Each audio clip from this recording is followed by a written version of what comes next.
আল্লাহ পাক তাবারক তাআলা কোরআন শরীফের মধ্যে বলছেন, ইয়া আইয়ুহাল ইনসান, এ মানুষেরা, মা গররাকা বিরাব্বিকাল কারীম, তোমার রব্বে করিমের থেকে তোমাকে কোন জিনিসটা বিভ্রান্ত করেছে? আল্লাযী খালাকাকা ফাসাওয়া, যে আল্লাহ পাক তাবারক তাআলা তোমাকে সৃষ্টি করেছেন এবং যে আল্লাহ পাক তাবারক তাআলা সুঠাম তোমাকে বানিয়েছেন। অর্থাৎ আল্লাহ পাক তাবারক তাআলা কোরআনের মধ্যে বলছেন, আল্লাহ পাক তাবারক তাআলা তোমাকে এত সুন্দর বানিয়েছে, এত নাজ নিয়ামত দিয়েছে, তারপরেও কোন জিনিস আছে যেটা তোমাকে আল্লাহ পাক তাবারক তাআলার ইবাদত থেকে, আল্লাহ তাআলার হুকুম থেকে তোমাকে দূরে চলে নিয়ে এসেছে। হুজুর সাল্লাল্লাহু আলাইহি ওয়াসাল্লাম হাদিসে বলেন, ওয়াল্লাহি মাদ দুনিয়া ফিল আখিরাতি ইল্লা মিসলু মা ইয়াজআলু আহাদুকুম ইসবাহু ফিল ইয়াম ফালিয়ানজুর বিমা ইয়ারজি'।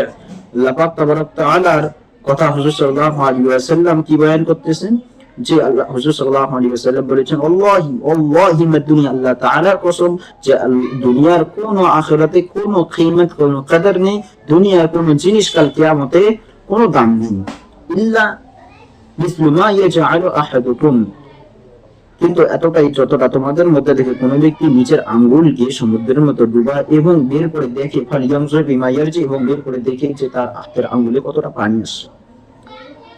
যেরকম এত বড় একটা সমুদ্রের মধ্যে যদি আঙ্গুল ঢুকানো হয় আর সেটাকে বের করে যদি এভাবে দেখা হয় যে কতটা পানি আসছে, তো সেখানে পানি আর কতটা থাকবে? একটু দুটুকু থাকে না, অল্প একটু সময়ের মধ্যে সে ধুয়ে পড়ে যায়।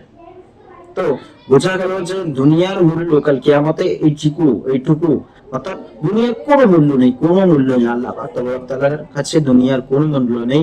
আল্লাহ পাক তাবারক তাআলার কাছে শুধু একটা জিনিসই মূল্যবান, সেটা হলো সালেহাত আমালে